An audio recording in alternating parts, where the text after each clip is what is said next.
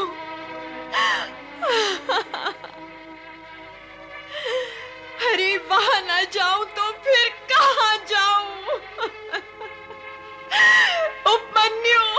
ओम नमः शिवाय, ओम नमः शिवाय, ओम नमः शिवाय, ओम नमः शिवाय, ओम नमः शिवाय, ओम नमः शिवाय, ओम नमः शिवाय, ओम नमः शिवाय, ओम नमः शिवाय, ओम नमः शिवाय, ओम नमः शिवाय, ओम नमः शिवाय, ओम नमः शिवाय।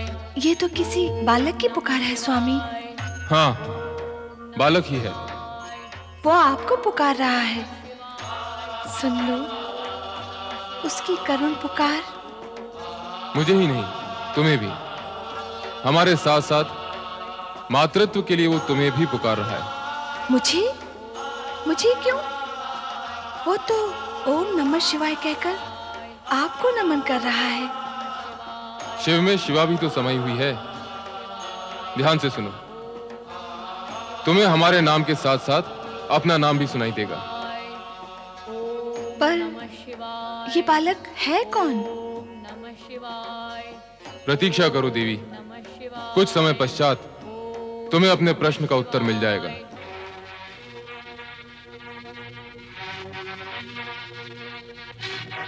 क्यों री? तू तो अपने पुत्र को लेने गई थी, फिर अकेली क्यों चली आई? हाँ? तेरा चोर बेटा अब वापस आएगा? हाँ? गाय के थन में मुंह लगा के कहीं पे दूध पी रहा होगा। नहीं। वो गया तो जा, अब तू भी चली जा। चल, निकल जा यहाँ से। अरे तारा, निकल कर कहाँ जाएगी मेरी बहन? कहीं भी जाए, हमें उससे क्या? एक तो इसका पुत्र उपमन्यु कहीं चला गया, वो उसी दुख में दुखी है। दूसरा तुम उससे निकालोगी तो स्थिति क्या होगी इसकी? तुम्हें इसकी और इसके पुत्र की बड़ी चिंता है, मेरी काली गाय की नहीं। उसका कोई दुख नहीं। तारा, गाय तो मूल्य देकर भी मिल जाएगी, पर क्या पुत्र मूल्य देकर भी मिलते हैं? मेरी बहन कहीं नहीं जाएगी, वो यहीं रहेगी। भूले भटके से जिस दिन भी इसका पुत्र मिल जाएगा, उस दिन से ये यहाँ नहीं रहेगी, समझे? हाँ? तारा! भैया, उपमन्यु! ओम नमः शिवाय, ओम नमः शिवाय, ओम नमः शिवाय, ओम नमः शिवाय, ओम नमः शिवाय, ओम नमः शिवाय, ओम नमः शिवाय, ओम नमः शिवाय, ओम नमः शिवाय, ओम नमः शिवाय, ऋषि व्याघ्रपाद का पुत्र उपमन्यु नमः शिवाय, शिव आराधना में निमग्न है। ओम नमः शिवाय, ओम इसकी भाव भंगिमा नमः शिवाय, और मुद्रा को देखकर ऐसा लगता है जैसे शिव भक्तों में अपना नाम अवश्य अमर करेगा। नमः शिवाय, नारायण नारायण। ओम नमः शिवाय, परंतु ये नाम अपना अमर तब करेगा नमः जब इसकी ये पुकार भगवान भोलेनाथ तक पहुंचेगी। प्रश्न ये उठता है कि अब तक इसकी पुकार भोलेनाथ तक क्यों नहीं पहुंची? नमः शिवाय, यहाँ प्रश्न उठाने से क्या लाभ होगा नारद? प्रश्न तो वही उठना चाहिए जहाँ भगवान भोलेनाथ विराजमान हो। नमः शिवाय, नारायण नारायण। नमः शिवाय, ओम नमः शिवाय, ओम नमः शिवाय, ओम नमः शिवाय, ओम नमः शिवाय, ओम नमः शिवाय, ओम नमः शिवाय, ओम नमः शिवाय, ओम नमः शिवाय, ओम नमः शिवाय। नाथ, आप कहाँ अदृश्य हो गए? नारायण नारायण नारायण। अरे भगवान भोलेश्वर कहाँ चले गए? माता पार्वती, मेरा प्रणाम स्वीकार करते हुए आप मुझे ये बताएं कि आपने भगवान भोलेनाथ को कहाँ भेज दिया? नारद, वे मेरे भेजे हुए कहीं जाते हैं क्या? जब उनका भक्त उनका नाम भजता है तो वो भागते हैं, फिर वे किसी की नहीं सुनते। नारायण नारायण, समझ गया माता, मैं समझ गया। भगवान भोलेनाथ अपने भक्त बालक उपमन्यु से प्रभावित होकर उसके पास गए होंगे। ऐसा ही हुआ होगा देव ऋषि। ओम नमः शिवाय की ध्वनि से कैलाश कंपायमान हुआ था। कैलाश ही नहीं, भक्त की पुकार पर तो तीनों लोग कंपायमान होते हैं नंदी महाराज। ये निश्चित ही बालक उपमन्यु की भक्ति का प्रभाव था। मैं तो यहां आया था भोलेनाथ के दर्शन के लिए, किंतु वो चले गए अपने भक्त को दर्शन देने के लिए। तो अब क्या करोगे नारद? वहीं जाऊंगा जहां भगवान गए हैं और उनके शेष दर्शन करूंगा। शेष दर्शन अर्थात ये माता, आपके दर्शन से भगवान भोलेनाथ के आधे दर्शन तो हो जाते हैं, जो कि हो गए हैं, और अब मैं वहां जा रहा हूं जहां भोलेनाथ गए हैं, और अब वहीं जाकर उनके शेष आधे दर्शन कर लूंगा। नारद, ऐसा भी तो होता होगा कि केवल भोलेनाथ के दर्शन कर लेने से मेरे भी आधे दर्शन हो जाते होंगे।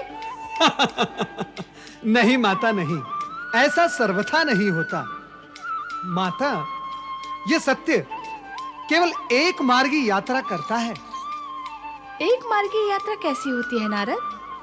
माता, आपके दर्शन से भोलेश्वर के दर्शन तो हो जाते हैं, परंतु उनके दर्शन से आपके दर्शन कदापि नहीं होते। पर क्यों? वो इसलिए माता कि आप शक्ति हैं और वो शिव। मूल प्रेरणा स्रोत तो आप है, नारी ही तो मूल प्रेरणा होती है। नारद, तुम तो बाल ब्रह्मचारी हो, तुम्हें ये नारी ज्ञान कब और कहां हो गया? यदि कोई विचार है विवाह का तो कन्या देखी जाए तुम्हारे लिए। शिव शिव शिव शिव शिव शिव, नारायण नारायण। शिवाय, ओम नमः शिवाय, ओम नमः। आंखें खोलो उपमन्यु, आंखें खोलो। शिवाय, ओम नमः शिवाय, देखो कौन आया तुम्हारे सामने। नमः शिवाय, ओम नमः शिवाय। आंखें खोलो उपमन्यु। नमः शिवाय, उपमन्यु, नमः त्याग करो इस कठिन तपस्या का। तुम्हारी आयु तप करने की नहीं, सुख भोगने की है। नमः शिवाय। आंखें खोलो उपमन्यु।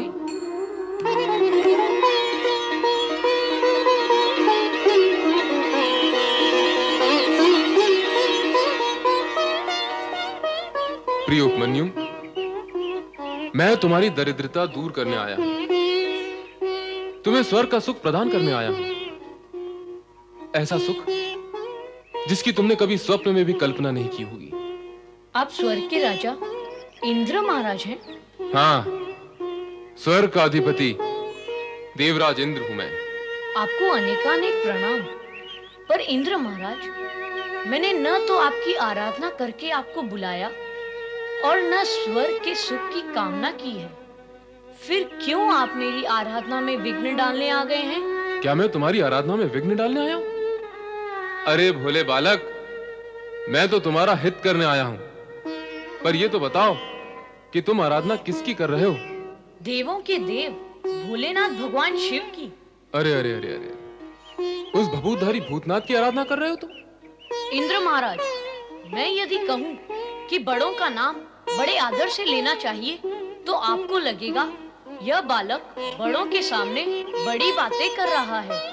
आप तीनों लोकों में पूजे जाने वाले भगवान शिव का नाम छोटे मन और खोटे शब्दों से ले रहे हैं। अरे, बालक होकर बड़ों की भांति तर्क करता है। सत्य को समझने की ना तेरे पास आयु है ना अनुभव, फिर ज्ञान कहां से होगा? मैं तेरा हित सोच रहा हूं बालक।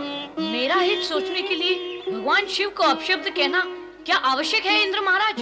नहीं उपमन्यु, उन्हें अपशब्द कहना मेरा अभिप्राय नहीं। मेरा अभिप्राय तो केवल इतना है कि तुम्हें यह ज्ञान दे सकूं कि शिव की आराधना में अपना समय नष्ट न करो। तुम्हें तनिक भी लाभ होने वाला नहीं है। तुम स्वयं सोचो, जिसके पास भभूत के अतिरिक्त अन्य कुछ भी नहीं है, वो तुम्हें क्या देगा? देने लेने का विचार तो व्यापारी करते हैं इंद्र महाराज, आराधना करने वाले आराधक नहीं। मेरी माता और स्वर्गीय पिता ने मुझे यही ज्ञान दिया है कि इस जगत में शिव से श्रेष्ठ अन्य कोई वरदाता है ही नहीं, और माता पिता का दिया हुआ ज्ञान कभी असत्य नहीं होता। वो शमशान वासी और श्रेष्ठ वरदाता? किस भ्रम में पड़े हो उपमन्यु? मेरे भ्रम के कारण आप क्यों चिंता में पड़े हैं इंद्र महाराज? अपना भ्रम मुझे प्रिय है। आपसे विलंब प्रार्थना है कि आप यहाँ से चले जाएं और मुझे शिव आराधना करने दें। अरे निर्बुद्धि, तू तो ज्ञान शून्य और अनुभव शून्य है। तुझे तो ज्ञान ही नहीं है कि शिव कभी किसी का कुछ हित नहीं करता। मैं स्वर्ग का सम्राट, देवताओं का राजा, स्वयं तेरे पास आया हूँ तेरे दुख निवारण के लिए, तुझे स्वर्ग ले जाने के लिए, स्वर्गीय सुख सुविधाएं प्रदान करने के लिए, और तू है कि अपनी हट पर अड़ा हुआ है। अरे मूर्ख बालक, बड़े बड़े ऋषि मुनि और ध्यानी ज्ञानी भी निरंतर कठोर तपस्या करने के पश्चात स्वर्ग की एक झलक तक नहीं पा सकते, और मैं तुझे वहां का स्थान और सुख उपलब्ध करवा रहा हूँ। इंद्र महाराज, आप तो अपनी गरिमा भी भूल गए। अब मुझे तो लाज आती है आपसे कुछ कहते हुए। आपको उत्तर देने के लिए यदि मेरे शब्दों में कठोरता आई तो उसका प्रभाव मेरी आराधना पर पड़ेगा। कहो तो, तुम कहना क्या चाहते हो? यही कि आपने मुझे क्या कोई भूखा या लोभी पक्षी समझ लिया है, और क्या आपका स्वर्गीय सुख कोई दाना है जिसे आप बार बार मेरी ओर फेंक रहे हैं ताकि मैं उसे चुग लूं और भगवान शिव की आराधना से विचलित होकर लोभ से भरे आपके सुखजाल में फंस जाऊं? नहीं, ऐसा नहीं होगा। अब आप चाहे रहे अथवा जाएं, मैं अपने आराध्य भगवान शिव के चरणों में जाता हूँ। ओम नमः शिवाय।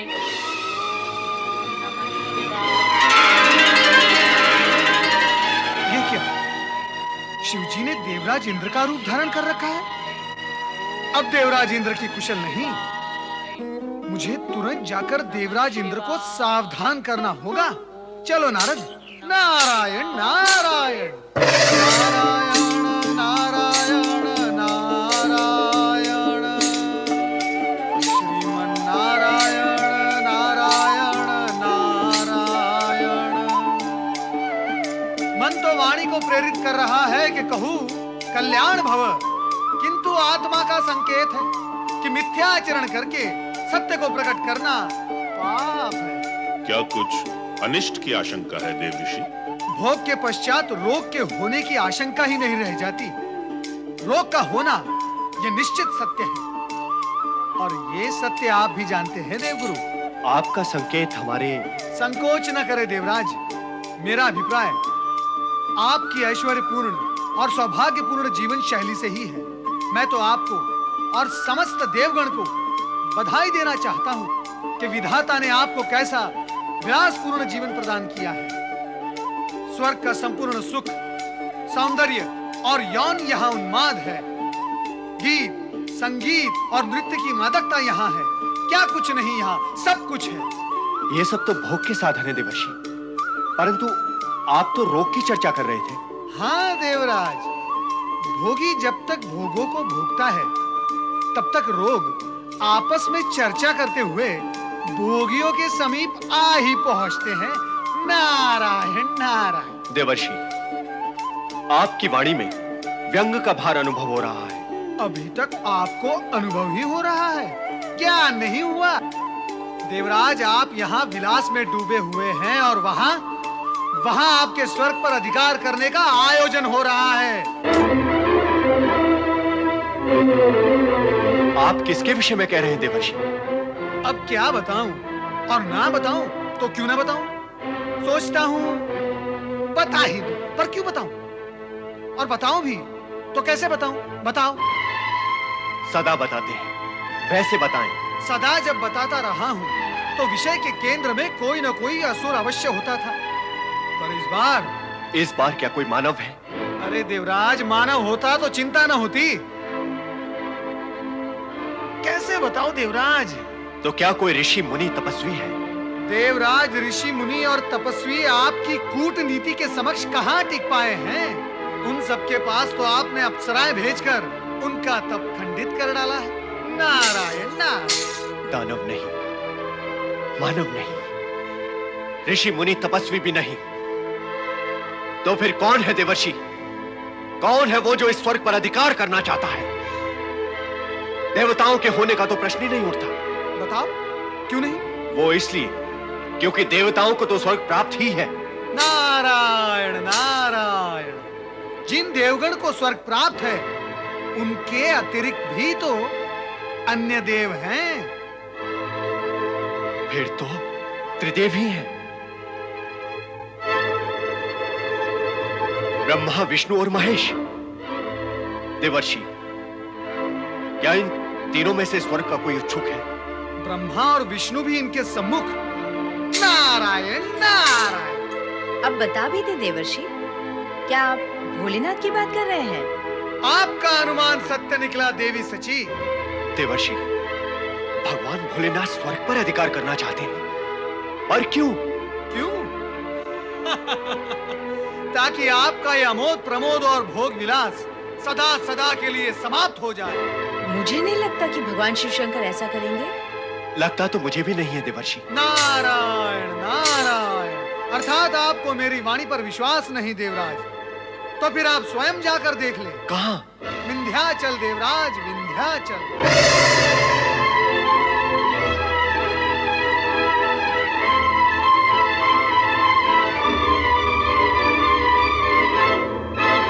गुरुदेव, ये क्या अनिष्ट होने जा रहा है? देवराज, अवश्य आपसे भूल हो गई है।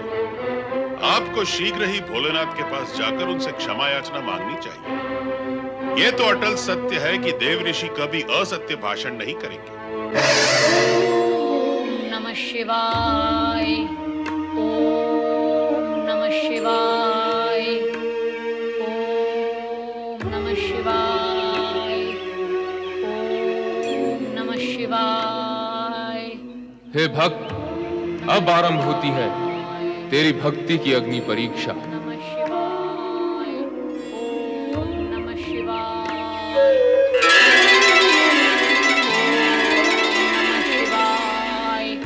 ओम नमः शिवाय। अब भी समय है रे अज्ञानी, मान ले मेरी बात, त्याग दे शिव का विचार। नहीं, प्राण त्याग सकता हूँ, किंतु भगवान शिव का विचार और भक्ति नहीं त्याग सकता। भोलेनाथ मेरे वेश में, हाथ में गदा, वस्त्र भी मेरे ही जैसे। क्या कारण हो सकता है इसका? अंतिम बार विचार कर ले अज्ञानी बालक, मैं तुझे स्वर्ग का स्वामी बना सकता हूं।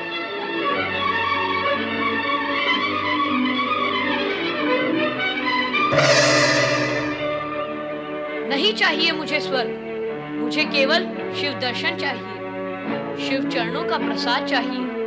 बोलो, दिला सकते हो? नहीं, बस तुम मुझे क्या शिव दर्शन कराओगे? मैं स्वयं शिव को प्रसन्न करूंगा। ओम नमः शिवाय,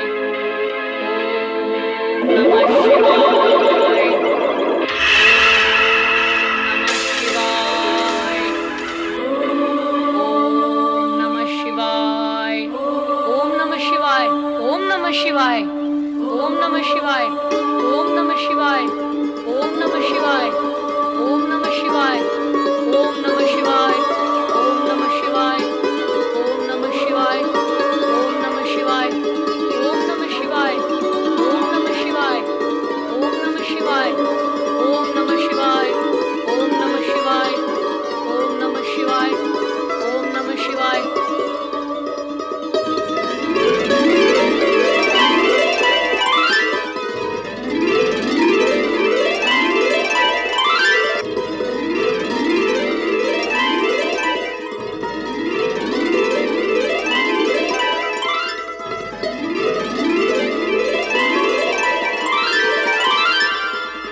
ओम नमः शिवाय, ओम नमः शिवाय, ओम नमः शिवाय, ओम नमः नमः शिवाय।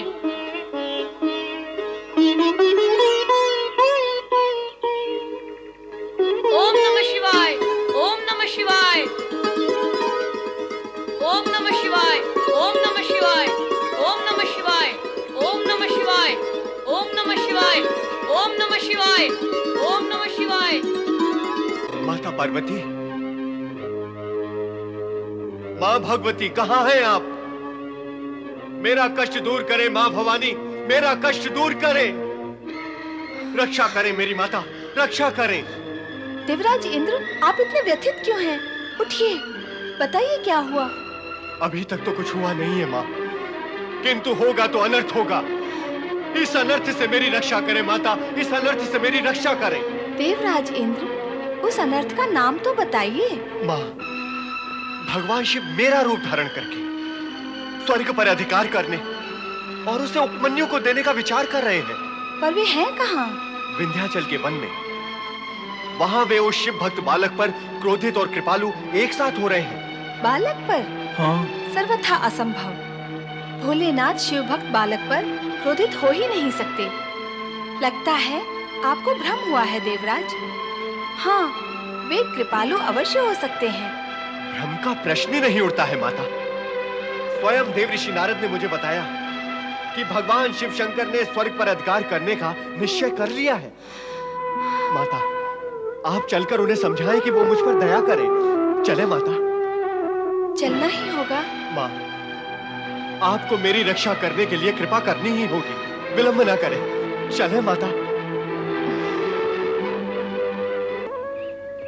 मैं आपकी शरण में आया हूँ। मुझे जितना आता है, जैसा आता है, मैं आपका नाम ले रहा हूँ, आपको पुकार रहा हूँ। मैं तो माँ को भी माँ कहकर पुकारता हूँ तो वो आती है।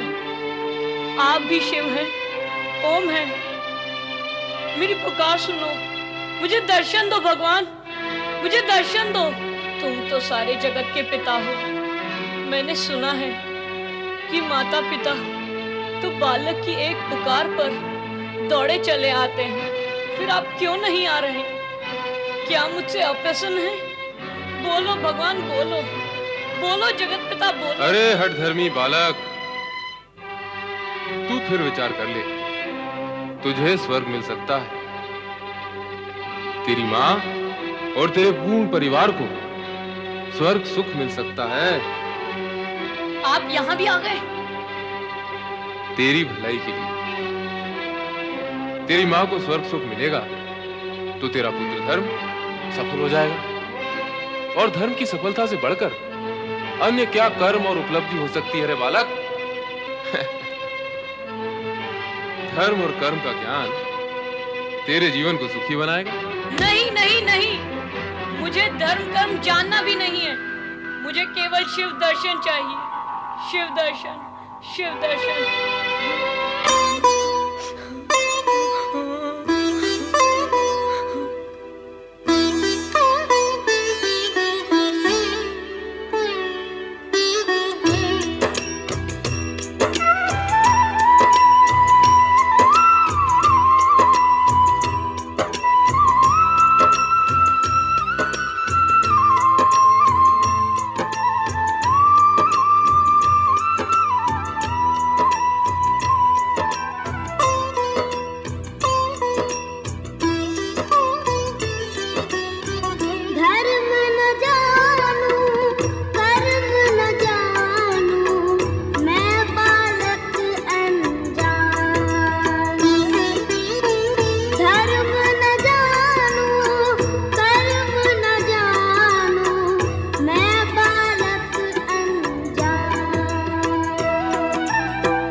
नहीं।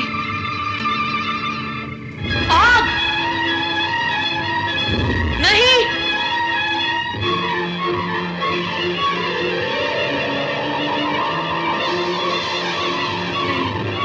नहीं! नहीं! आग!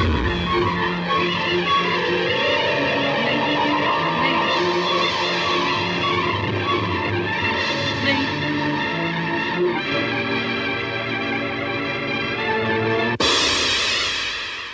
तुम तो सबके नाथ हो बोले, मुझको अनाथ तुमने किया क्यों?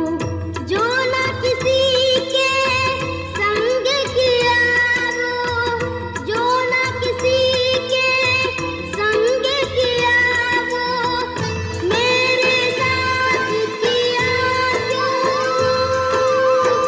मेरे साथ किया क्यों?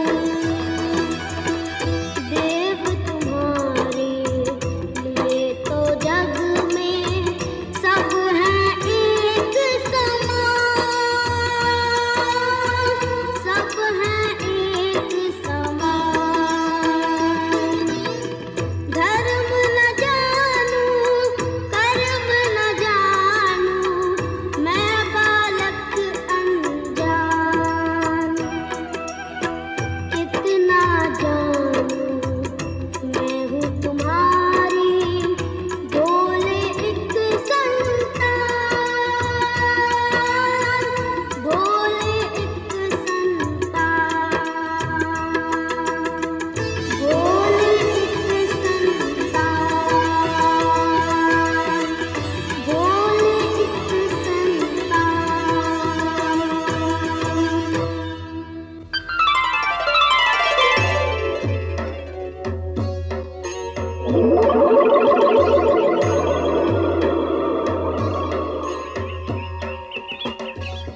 प्रिय उपमन्यु, मैं तुम्हारा आराध्य शिव हूं। आंखें खोलो पुत्र, आंखें खोलो।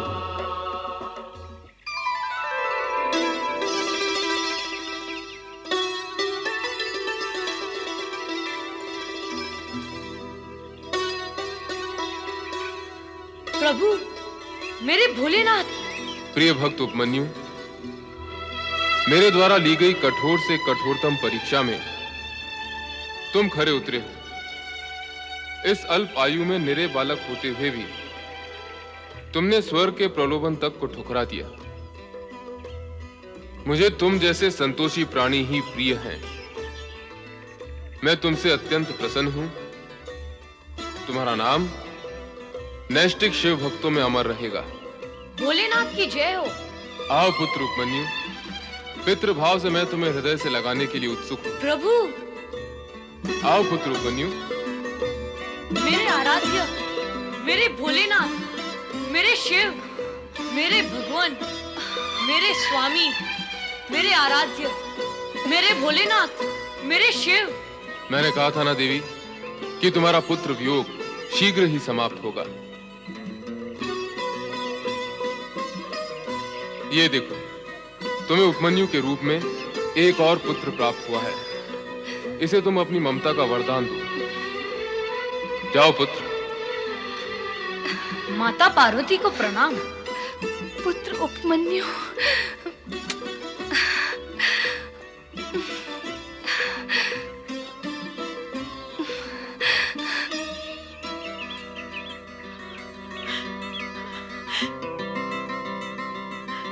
पुत्र उपमन्यु, पुत्र। माँ, कहाँ था रे तू?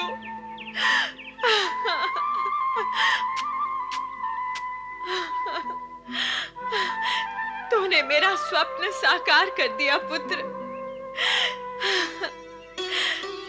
स्वयं भगवान शिव और माता पार्वती ने तुझे अपना पुत्र स्वीकार किया है।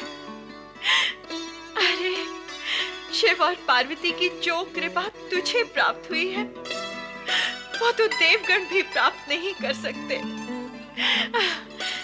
देव तुल्य संपदा प्राप्त कर ली तूने पुत्र। देवराज, आज तो आप प्रसन्न मुद्रा में हैं, किंतु इससे पूर्व जब आप आए थे तब आपके मुख पर भय और चिंता व्याप्त थे।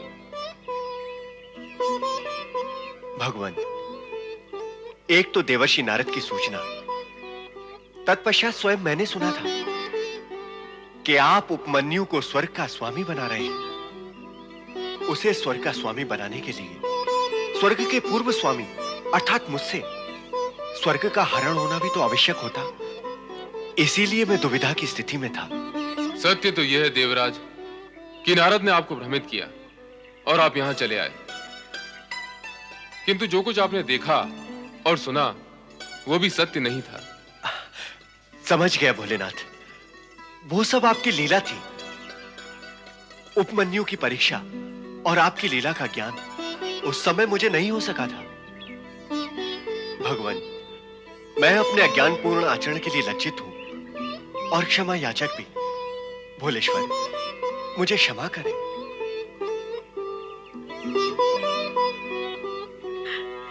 माता पार्वती और भगवान शिव को मेरा प्रणाम। भगवान, मेरे पुत्र उपमन्यु ने दरिद्रता में जन्म लिया और दरिद्रता में ही पला। इसने घोर कष्ट सहे हैं दीनानाथ। सुख के नाम से तो कभी इसका परिचय ही नहीं हुआ। दूध पीने की इसकी इच्छा मैं कभी पूरी नहीं कर सकी। भगवान, देविका, तुमने अपने पुत्र से कहा था कि शिव की आराधना करने से उसे दूध का सागर प्राप्त होगा। तुम्हारी इसी वाणी को सत्य प्रमाणित करने के लिए हम इसी समय उपमन्यु को क्षीर सागर प्रदान करते हैं, जो कभी भी समाप्त नहीं होगा। आओ मेरे साथ।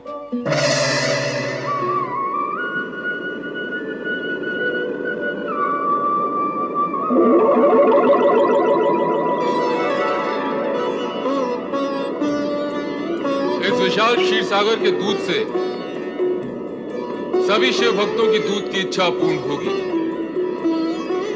कोई भी अतृप्त नहीं रहेगा।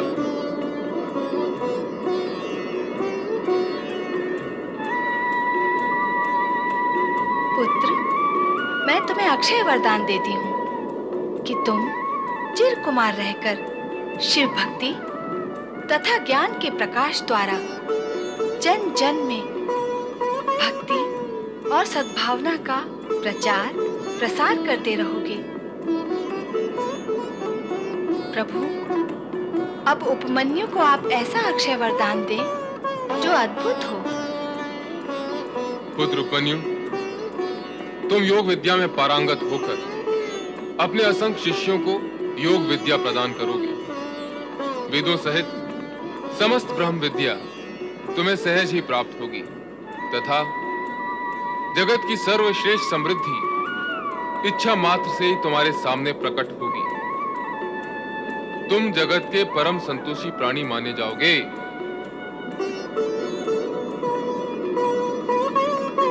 प्रभु, आपकी कृपा के अतिरिक्त अन्य मुझे कुछ भी इच्छा नहीं है। ओम नमः शिवाय। प्रणाम देवेश्वर, प्रणाम माता। आपके दर्शन हुए और क्या देवर्षि? और यही माता कि आपके साथ साथ आपके इस भाग्यशाली पुत्र के भी दर्शन हो गए, जो भाग्य के विषय में देवगण से अधिक भाग्यशाली सिद्ध हुए हैं। हाँ नारद, उपमन्यु के रूप में पार्वती को एक और पुत्र की प्राप्ति हुई है। केवल माता पार्वती को? नारायण नारायण। प्रभु, माता पार्वती जिसकी माता है उसके पिता भी तो आप ही हैं। आप दोनों को पुत्र प्राप्ति के लिए बधाई हो। तुम्हारी बधाई तो हम ग्रहण कर लेंगे नारद, किंतु तुम्हारी लीला अत्यंत कष्टकारक होती है। मेरी लीला? नारायण नारायण। हे त्रिकालदर्शी, लीलाकारी तो आप हैं। मैं कहाँ ये लीला वीला जानता हूँ। जानते ही नहीं, तुम लीलाएं करते भी हो। तुमने हमारा इंद्र रूप देखकर इंद्र को भयभीत कर दिया था। देवराज इंद्र की सभी इंद्रियां डामाडोल हो गई थी। वो सब कुछ तो अब सिमट चुका है, किंतु अब उपमन्यु को हमारे पुत्र के रूप में देखकर तुम कहीं कार्तिकेय और गणेश को भ्रमित मत कर देना। नारायण नारायण, कहाँ देवराज इंद्र और कहाँ आप दोनों में धरती आकाश जितना अंतर है, तो मेरे आचरण में भी आप दोनों के प्रति अंतर अवश्य होगा। प्रभु, मेरा विचार है अब आपसे आज्ञा लेनी चाहिए। हम भी साथ चलेंगे नारद। हमारा आशीर्वाद सदा तुम्हारे साथ है उपमन्यु।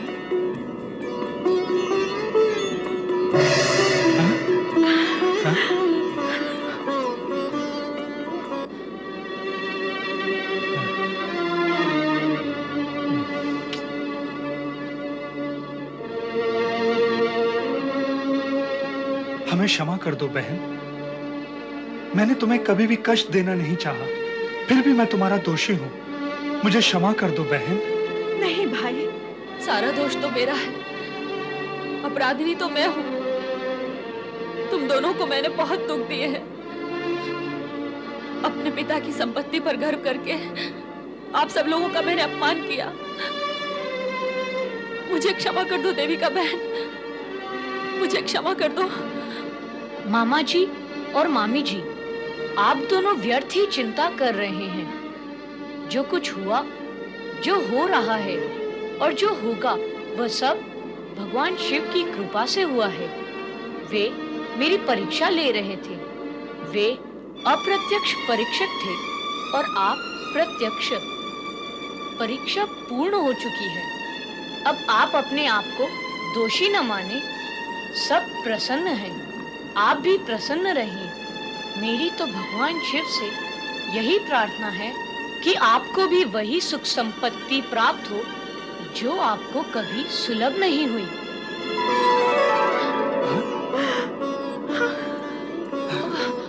अरे क्या?